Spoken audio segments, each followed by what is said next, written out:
Computer যারা ব্যবহার করেন তারা একবার হলেও ট্রোজান ভাইরাসের সম্মুখীন হয়েছেন। কিন্তু কজন জানেন সেই বিখ্যাত ট্রোজান হর্সের গল্প? ট্রোজান যুদ্ধ, যেখানে গ্রিকদের হাতে পরাজিত হয় ট্রয় নগরী। হেলেনের সৌন্দর্য, হেক্টর এবং অ্যাকিলিসের বীরত্ব, গ্রিকদের যুদ্ধ কৌশল, মানুষের যুদ্ধে দেবদেবীর পরোক্ষ প্রভাব ও ভূমিকা, সব কিছু মিলিয়ে ট্রোজান যুদ্ধের গল্প এখনও প্রায় 3000 বছর পরে মানুষকে সমান কৌতূহলী করে তোলে। ট্রয় যুদ্ধের আদি ইতিহাস। ট্রয় যুদ্ধের কাহিনী গ্রিক মিথোলজির একটি অতি জনপ্রিয় আখ্যান। উলফগ্যাং পিটারসেন পরিচালিত 2004 সালে মুক্তিপ্রাপ্ত ট্রয় মুভিটি আমরা প্রায় সকলেই দেখেছি, যেখানে ট্রয়বাসী এবং গ্রিক সেনাদের মাঝে সংঘটিত দীর্ঘ রক্তক্ষয়ী ট্রয় যুদ্ধের খণ্ডচিত্র তুলে ধরা হয়। গ্রিক কবি হোমারের ইলিয়াড মহাকাব্য অবলম্বনে মুভিটি নির্মিত হয়। কিন্তু হোমারের ইলিয়াড এই যুদ্ধের মাত্র কয়েকদিনের ঘটনা নিয়ে রচিত। ট্রয় যুদ্ধের সূত্রপাত হয় স্পার্টার রানী হেলেনের অপহরণের ঘটনাকে কেন্দ্র করে। কিন্তু মূল ঘটনার সূত্রপাত আরও পেছনে। আসুন সংক্ষেপে জেনে নেই সেই চমকপ্রদ কাহিনী। ইলিয়াডের মহাকাব্যে হোমার সবকিছু চিত্রিত করেননি ঠিকই, কিন্তু অন্য গ্রিক কবিরা যেমন অ্যাপোলোডোরাস, স্কাইলাস, ইউরিপিডিস তাদের কালজয়ী বিভিন্ন সাহিত্যকর্মে ট্রয় যুদ্ধের আগের ও পরের কাহিনীর বিভিন্ন পর্যায় সম্পর্কে লিখেছেন। সেই সব কাহিনী সূত্র থেকে যতটুকু জানা যায়, দেবতাদের আবাস অলিম্পাসে 3 রূপসী দেবীর মধ্যকার এক বিবাদ থেকেই এই কাহিনীর সূত্রপাত। প্যারিস ও ট্রয় নগরী। মিথোলজির সুবিখ্যাত এজিয়ান সাগরের ওপারের এক নগরী ছিল ট্রয়। ইতিহাসের ধ্বংসপ্রাপ্ত নগরীগুলোর মধ্যে যা অন্যতম। গ্রিক ভাষায় ট্রয়কে বলা হয় ট্রোইয়া বা ইলিয়ন। ট্রয়ের তুর্কি নাম ট্রভা বা ট্রয়া। হোমারের ইলিয়াডে যে ট্রয়ের উল্লেখ রয়েছে সেটিকেই এখন ট্রয় নামে আখ্যায়িত করা হয়। এর অবস্থান আনাতোলিয়া অঞ্চলের হিসারলিক নামক স্থানে।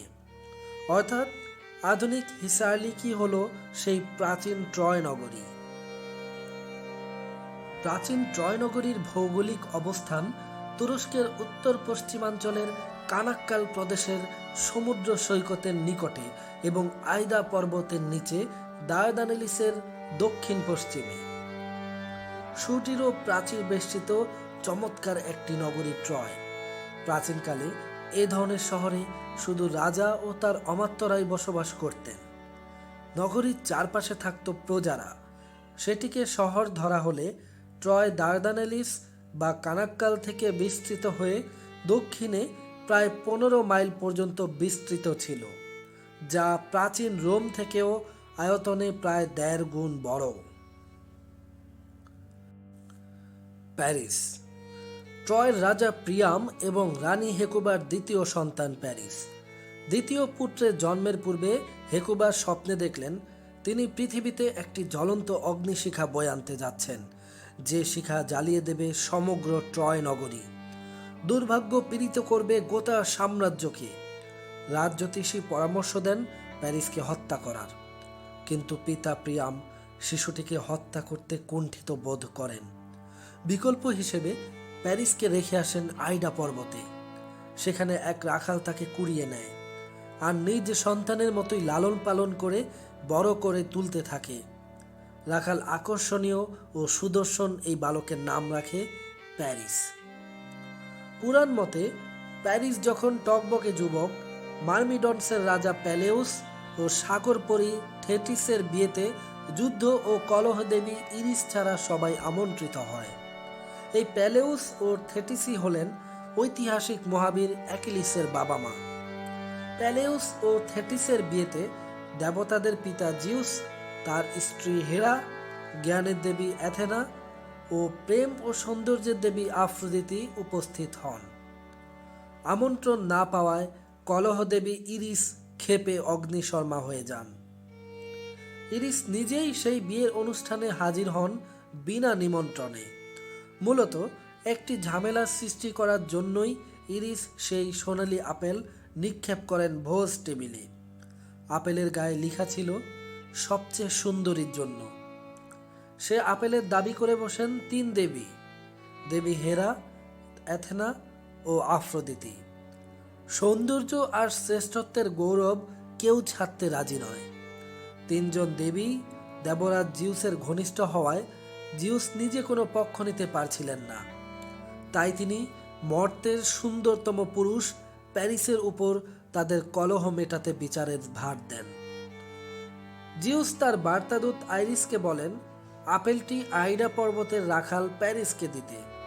তার বিবেচনায় যে সুন্দরী ও শ্রেষ্ঠা তাকেই যেন প্যারিস আপেলটি হস্তান্তর করে। সে সময় প্যারিস মেষ চড়াচ্ছিল পর্বতে। আইরিস সহ 3 দেবী আবির্ভূত হলেন প্যারিসের সামনে। 3 জনই নিজেকে সবচেয়ে সুন্দরী হিসেবে প্যারিসের স্বীকৃতি চাইলেন।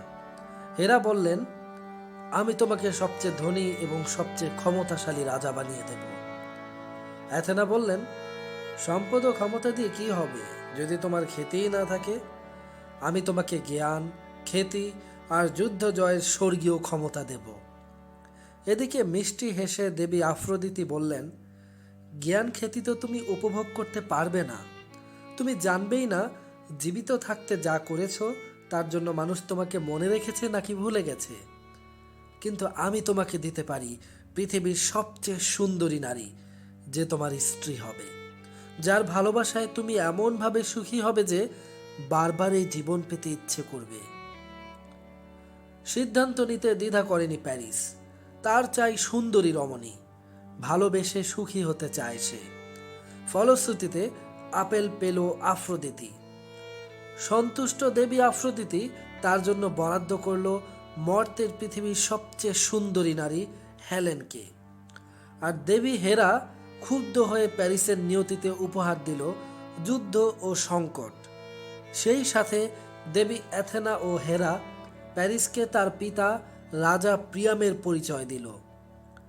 দেবীদের থেকে নিজ রাজবংশের পরিচয় পেয়ে প্যারিস ফিরে গেল পিতা প্রিয়াম ও মাতা হেকুবার কাছে এবং রাজপুত্র হিসেবেই আবির্ভূত হল। হেলেন সাধারণভাবে হেলেন নামে পরিচিত হলেও তাকে বলা হয় হেলেন অফ ট্রয়। কেউ বা আবার বলেন কুইন অব স্পার্টা। হেলেনের ব্যুৎপত্তিগত অর্থ করলে দাঁড়ায় আলোকবর্তিকা। পুরুষবাচক শব্দ হওয়া সত্ত্বেও এ নামেই পরিচিত হতে থাকেন সুন্দরী হেলেন। খ্রিস্টপূর্ব 1214 সালে স্পার্টার রাজা টিন্ডারাস এবং তার স্ত্রী লিডার ঘর আলোকিত করে জন্ম নেয় ফুটফুটে এক কন্যা সন্তান।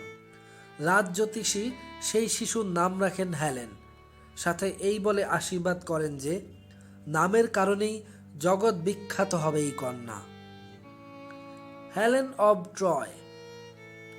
মহাকবি হোমারের ইলিয়ড ও অডিসি, ইউরিপিডিসের হেলেন আর গ্রিক মিথোলজির বর্ণনা অনুযায়ী টিন্ডারাস বাহ্যত হেলেনের পিতা হলেও হেলেনের প্রকৃত পিতা ছিলেন দেবতাদের রাজা জিউস। পুরাণ মতে কোনো একদিন জিউস রাজহংসের বেশে ছিলেন। তখন একটি ঈগল তাকে তাড়া করলে জিউস আশ্রয় প্রার্থনা করেন রানী লিডার কাছে। রানী লিডার রূপে মুগ্ধ রাজহংসরূপী জিউস লিডার উষ্ণ সান্নিধ্যে আসেন এবং শারীরিক সম্পর্ক স্থাপন করেন।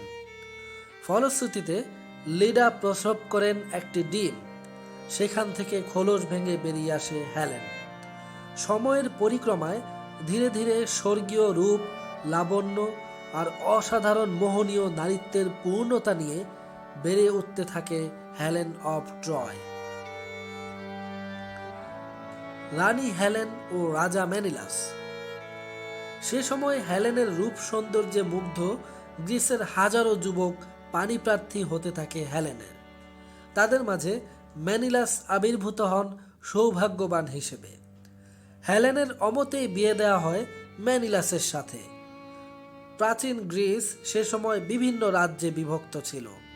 স্পার্টা ও মাইসেনিয়া ছিল তন্মধ্যে অন্যতম। স্পার্টার রাজা ছিলেন ম্যানিলাস আর মাইসেনিয়ার রাজা আগামেমনন। ম্যানিলাস ও আগামেমনন সম্পর্কে ছিলেন আপন ভাই। একাধিক স্ত্রী থাকা সত্ত্বেও ম্যানিলাস হেলেনকে রানী হিসেবে পেতে পাগল হয়ে ওঠেন। প্রায় ৬০ জন প্রহরী নিয়ে হাজির হন দেবরাজ জিউসের রাজপ্রাসাদে। রাজার অনুরোধ আর বিনয়ে মেয়েকে বিয়ে দিতে রাজি হয়ে যান দেবরাজ জিউস। কেননা বিয়ের আগেই জিউসের সাথে শত্রুতাবশত সমুদ্র দেবতা পোসাইডনের ছেলে থেসিয়াস কুমারিত্ব হরণ করেছিলেন হেলেনের। যাই হোক, শুরু হয় নতুন অধ্যায়ের। ম্যানিলাস বয়সে ৪০ বছরের বড় হলেও নিজের জীবনের চেয়েও বেশি ভালোবাসতেন হেলেনকে। হেলেনের সেবায় নিযুক্ত করা হয় প্রায় ৮০ জন দাসী। নানা উপায়ে হেলেনের মুখে হাসি ফোটাতে চাইলেও কালে ভদ্রে হাসি ফুটত রানী হেলেনের মুখে। কখনো ফুল, কখনো বা দামি পোশাক নিয়ে হাজির হতেন হেলেনের সামনে। নানা আয়োজনে হেলেনকে ভালোবাসতে চাইলেও হেলেন মোটেই কাছে টানতেন না ম্যানিলাসকে। সবসময় ভিন্ন কিছু পাওয়ার আশায় উদাসীন থাকতেন হেলেন। নিজেকে সদা আড়ালে রাখতেই পছন্দ করতেন তিনি। হেলেন ও প্যারিসের প্রণয়। দেবী আফ্রোদিতির দেয়া প্রতিশ্রুতি অনুযায়ী সুন্দরীর সন্ধানে প্যারিস সাগর পাড়ি দেবে। বোন ক্যাসান্ড্রা তাকে সতর্ক করল এবং অনুনয় করে বলল, এ যাত্রা ট্রোজানদের জন্য দুঃখ বয়ে আনবে। বোনের কথা অগ্রাহ্য করে খ্রিস্টপূর্ব ১১৯৪ সালে ট্রয়ের রাজপুত্র প্যারিস ও বড় ভাই হেক্টর ব্যবসা বাণিজ্য সংক্রান্ত চুক্তি করার জন্য স্পার্টায় আসে। প্রাচীন গ্রিস ও ট্রয় ছিল পাশাপাশি দুই রাষ্ট্র, তবে এর মাঝে ছিল বিখ্যাত এজিয়ান সাগর। স্পার্টার রাজা ম্যানিলাস দুই রাজপুত্রকে সাদর সম্ভাষণ জানিয়ে বরণ করে নেন। তাদের আগমনে রাজ্যকে বর্ণিল সাজে সাজানো হয়। যুবরাজদের সম্মানে নৈশভোজেরও আয়োজন করা হয়। আর এই নৈশভোজের সময়ই যুবরাজ প্যারিসের সঙ্গে পরিচয় ঘটে অনিন্দ সুন্দরী হেলেনের। ম্যানিলাস নিজেই স্ত্রী হেলেনকে সবার সঙ্গে পরিচয় করিয়ে দেন, কিন্তু কে জানত এই পরিচয়ই জীবনের সবচেয়ে বড় ভুলে পরিণত হবে ম্যানিলাসের। ব্যবসায়িক আলোচনার জন্য স্পার্টায় প্রায় ২০ দিন অবস্থান করেন প্যারিস ও হেক্টর। বড় ভাই হওয়ার ফলে বাণিজ্য সংক্রান্ত গুরুত্বপূর্ণ বিষয়গুলো হেক্টরের ঘাড়েই ন্যস্ত থাকত। রাজা ম্যানিলাস আর হেক্টর বাণিজ্য সংক্রান্ত ব্যস্ত সময় কাটাতেন, আর প্যারিস গোপনে দেখা করতেন হেলেনের সঙ্গে। প্রথম দেখাতেই হেলেনের রূপ বিমোহিত করেছিল প্যারিসকে। হেলেনের প্রেমে পাগল ট্রয় রাজপুত্র প্যারিসও ছিলেন সুপুরুষ। প্যারিসের চেহারা, শরীরী গঠন সব কিছুই আকর্ষণ করতে শুরু করে হেলেনকে। অল্প সময়ের মধ্যেই হেলেনও প্যারিসের প্রতি প্রচণ্ড দুর্বল হয়ে পড়েন। এদিকে হেক্টরও বাণিজ্য সংক্রান্ত কাজ প্রায় শেষ করে এনেছেন। এবার বিদায়ের পালা। ভোর হলেই তারা রওনা দেবেন ট্রয়ের উদ্দেশ্যে। রাজা মেনিলাসের আপ্যায়নেরও কোনো কমতি ছিল না। রাজকীয় খাবার পানীয় আয়োজনের পাশাপাশি ছিল সুন্দরী রমণীদের আতিথেয়তা। নর নারী, প্রহরী, রাজা, হেক্টর ও ট্রয়ের অতিথিরা যখন আমোদ প্রমোদ আর নাচ গানে ভূত, প্যারিস তখন চুপি সারে গেল হেলেনের ঘরে। হেলেনও যেন প্যারিসের অপেক্ষায় প্রহর গুনছিল। প্রিয় মানুষকে কাছে পেয়ে দুজনেই আবেগাপ্লুত হয়ে পড়ল। অন্তরঙ্গ সময় কাটানোর পর হেলেনকে নিজের সঙ্গে নিয়ে যেতে চাইল প্যারিস। ভয়াবহ বিপদের আশঙ্কা থাকলেও প্রেমের টানে হেলেনও রাজি হলো যেতে। হেক্টর এসবের কিছুই জানতেন না। যথারীতি অতিথিদের বিদায় জানালো স্পার্টাবাসী। তখনও কেউ জানতো না তাদের প্রিয় রানীকে সঙ্গে করে নিয়ে যাচ্ছে ট্রয়ের রাজকুমার প্যারিস। এজিয়ান সাগরের মাঝপথে এসে প্যারিস হেক্টরকে বলে হেলেন তাদের সঙ্গে এসেছে। প্যারিসের কথা শুনে হতবাক হেক্টর। রাগে ক্ষোভে জাহাজ স্পার্টার দিকে ঘোরানোর নির্দেশ দিলেন নাবিকদের। কিন্তু প্যারিসের অনুরোধ আর কান্নায় হেক্টর নিজের মত পরিবর্তনে বাধ্য হন। এদিকে স্পার্টায় ছড়িয়ে পড়ে প্যারিস হেলেনকে অপহরণ করে নিয়ে গেছে ট্রয়ে। ইতিহাস বিখ্যাত ট্রোজান যুদ্ধ ও ট্রয়ের পতন। রাজা মেনিলাস হেলেনকে হারিয়ে ক্রুদ্ধ ও পাগল প্রায়। রাজ্যের সম্মান ফিরিয়ে আনতে মাইসেনিয়ার রাজা বড় ভাই আগামেমননের সাহায্য প্রার্থনা করেন তিনি। সে বছরই খ্রিস্টপূর্ব 1194 সালে 1000-এরও বেশি জাহাজে করে বিশাল সৈন্যবাহিনী যাত্রা করে ট্রয়ের উদ্দেশ্যে। সেনাপতির দায়িত্ব নিজ হাতেই রাখেন আগামেমনন। পাশাপাশি যুদ্ধে যুক্ত করা হয় গ্রিস ও সারা বিশ্বের সবচেয়ে উল্লেখযোগ্য ঐতিহাসিক বীরযোদ্ধা অ্যাকিলিসকে। আগামেমননের কাছে ভাইয়ের স্ত্রী হেলেনকে উদ্ধার করা যতটা না গুরুত্বপূর্ণ ছিল, তার চেয়ে বেশি গুরুত্বপূর্ণ ছিল ট্রয় রাজ্য দখল করে নেয়া। এ কারণেই অ্যাকিলিস আগামেমননের সাথে বাদানুবাদে লিপ্ত হন। আগামেমননকে রাজা বলে স্বীকার করতেও অস্বীকৃতি জানান অ্যাকিলিস। তবে অ্যাকিলিস ও আগামেমননের মধ্যকার দ্বন্দ্বের মধ্যস্থতা করে দেন রাজা অডিসিউস। আর রাজা আগামেমননও জানতেন যে অ্যাকিলিস যদি বিগড়ে যায় তাহলে যুদ্ধ জয় কোনোভাবেই সম্ভব হবে না। যাই হোক, অবশেষে ট্রয় দখল করার উদ্দেশ্যে রওনা হলো আগামেমননের বিশাল নৌবহর। ট্রয়ের সাগর তীরের কাছাকাছি যুদ্ধবহর পৌঁছাতেই ব্যস্ত ট্রয় নগরীতে বাজানো হয় রাজঘণ্টা। প্রজারা আতঙ্কে ছোটাছুটি করতে থাকে দিক বিদিক। প্রাসাদ থেকে হেক্টর ও পিতা প্রিয়াম দেখতে পান শত শত জাহাজ ধেয়ে আসছে ট্রয়ের দিকে। মুহূর্তের মধ্যেই কালো মেঘে ছেয়ে যায় গোটা সাম্রাজ্য। জাহাজ থেকে নেমেই যুদ্ধ শুরু করেন অ্যাকিলিস ও তার সঙ্গীরা। ভয়ানক এক দীর্ঘ যুদ্ধ চলতে থাকে। যুদ্ধের ভয়াবহতা ও বীভৎসতা দেখে নিজেকে দায়ী করে হেলেন। এর মধ্যে একবার গোপনে গভীর রাতে ট্রয় থেকে পালিয়ে যেতে চায় হেলেন, কিন্তু ধরা পড়ে হেক্টরের হাতে। হেক্টর তাকে সাহস দেন আর বিজয় ট্রয়েরই হবে বলে আশ্বস্ত করেন। হেক্টর তাকে বোঝান যে দেবতাদের ইচ্ছাতেই যুদ্ধ হচ্ছে ট্রয়ে। ফলে অনুশোচনার তীব্র যন্ত্রণা থেকে নিজেকে রেহাই দিতে সক্ষম হয় হেলেন এবং ট্রয় থেকে যায় সে। অ্যাকিলিসের প্রিয় দাসী ট্রয়ের পূজারিণী ব্রিসেসকে কেন্দ্র করে আগামেমনন আর অ্যাকিলিসের মধ্যে আবার বিরোধ তৈরি হয়।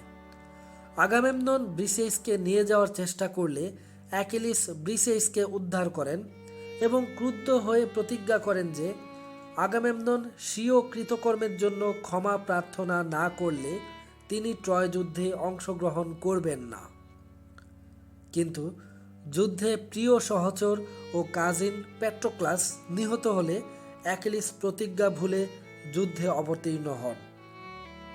ঘোরতর যুদ্ধে অ্যামাজনীয় রানী প্যান্থিসিলি আর ট্রয়ের শ্রেষ্ঠ বীর হেক্টরকে হত্যা করে ট্রোজান বাহিনীকে পর্যুদস্ত করেন তিনি। মৃত হেক্টরকে রথের পেছনে বেঁধে গোটা ট্রয় জুড়ে উন্মত্তের মতো ছুটে বেড়ান অ্যাকিলিস। অবশেষে মা থেটিসের অনুরোধে ট্রয়ের বৃদ্ধ রাজা প্রিয়ামের নিকট হেক্টরের মৃতদেহ ও ট্রয় থেকে ধরে আনা প্রিয় দাসী ব্রিসেইসকে সমর্পণ করেন। প্রথম যুদ্ধেই ট্রয় নগরীর বন্দর দখল করে নেয় গ্রিকরা। এভাবে টানা 10 বছর বন্দর ও রাজ্য অবরোধ করে রাখে গ্রিকরা। যুদ্ধে সহজে জয়লাভ না করতে পেরে শেষ পর্যন্ত প্রতারণার আশ্রয় নেয় স্পার্টানরা। তৈরি করে বিশালাকৃতির অদ্ভুত এক ঘোড়া, যা ইতিহাসে জঘন্যতম প্রতারণার প্রতীক ট্রোজান হর্স নামেই খ্যাত। আর এই ঘোড়াতেই লুকিয়েছিল ট্রয়ের পরাজয়, যেখান থেকে এই ট্রোজান ওয়ার বা ট্রোজান যুদ্ধ, যার স্থায়িত্বকাল ছিল খ্রিস্টপূর্ব 1194 সাল থেকে খ্রিস্টপূর্ব 1184 সাল, অর্থাৎ দীর্ঘ 10 বছর পর্যন্ত। এপিয়াস নামে মুষ্টিযোদ্ধা ও দক্ষ ছুতার সুবিশাল এই ঘোড়াটি তৈরি করেন। পলায়নের ভান করে স্পার্টান সৈন্যরা জাহাজে করে নিকটবর্তী টেনিদোস দ্বীপে চলে যায়। যাবার সময় তারা সাইননকে রেখে যায় সেখানে। সাইনন ট্রয়বাসীকে বোঝালো যে ট্রয় নগরী যে অপরাজেয় সেই প্রতীক হিসেবে ঘোড়াটি ট্রয়কে উপহার দিয়েছে স্পার্টানরা। রাজা প্রিয়াম শুরুতে এই উপহার নিতে অস্বীকৃতি জানালেও রাজ জ্যোতিষী পরামর্শ দেয় যে এই উপহার গ্রহণ না করলে দেবতারা অমঙ্গল বয়ে আনবে ট্রয়ের। ফলে মত পাল্টাতে বাধ্য হন রাজা প্রিয়াম। ট্রয়বাসী আনন্দ উল্লাস করতে করতে ঘোড়াটিকে নগর দেয়ালের ভেতরে নিয়ে আসে, আর ভেতরে আত্মগোপন করে থাকা উল্লেখযোগ্য সংখ্যক গ্রিক যোদ্ধা অপেক্ষা করতে থাকে সন্ধ্যা নামার। এ কূটচালের কিছুই তখনও আঁচ করতে পারেনি ট্রয়বাসী। মূলত তাদের এই অদূরদর্শিতাই ধ্বংস ডেকে এনেছিল ট্রয় নগরীর। রাতের গভীরে ঘোড়া থেকে বের হয়ে ট্রয়বাসীর উপর অতর্কিতে হামলা চালায় স্পার্টানরা। খুলে দেয় নগর তোরণ। হাজারো গ্রিক সৈন্য রাজ্যে আগুন ধরিয়ে দেয়। গোটা সাম্রাজ্য মুহূর্তেই ধ্বংসস্তূপে পরিণত হয়। এক সময়কার সমৃদ্ধ, সাজানো ও সুন্দর ট্রয় পুড়তে থাকে আগুনে। ছাই হয়ে যায় হাজারো সৈন্য আর নিরীহ অধিবাসী। এদিকে অ্যাকিলিস ছুটে যান এক সময়ের প্রিয় দাসী পূজারিণী ব্রিসেইসকে বাঁচানোর আশায়। কিন্তু প্যারিসের ছোড়া তীর বিদ্ধ করে অ্যাকিলিসের দুর্বল জায়গা, অ্যাকিলিস হিল। মারা যান গ্রিক বীর অ্যাকিলিস। জয়লাভ করে গ্রিকরা। পুরো শহর জ্বালিয়ে পুড়িয়ে হত্যাযজ্ঞ ও ধর্ষণ চালিয়ে তছনছ করে দেয় গ্রিকরা। এভাবেই পতন ঘটে ঐতিহাসিক নগরী ট্রয়ের। ধারণা করা হয় হেলেন, প্যারিস ও গুটি কয়েক ট্রয়ের অভিজাত নাগরিকরা গোপন ভূগর্ভস্থ পথে ট্রয় নগরী ছেড়ে চলে আসেন রোমে। হেলেন ও প্যারিসের প্রেম উপাখ্যান ও ট্রয়ের ধ্বংসের কাহিনী বিভিন্ন ঐতিহাসিকগণ বিভিন্ন সোর্স হতে নিয়েছেন বলে এক এক বর্ণনায় পার্থক্য পরিলক্ষিত হয়। তবে পৌরাণিক কাহিনী হিসেবে মূল কাহিনী যে আনন্দধারা তৈরি করে তা নিঃসন্দেহে অকৃত্রিম ও বিস্ময়কর। তাই হেলেন ও প্যারিসের প্রেম উপাখ্যান টিকে থাকবে যুগের পর যুগ। একই সাথে এই প্রেমকে ঘিরে ট্রয় নগরীর ধ্বংসের ভয়াবহতা শিউরে উঠাবে আমাদের বারবার।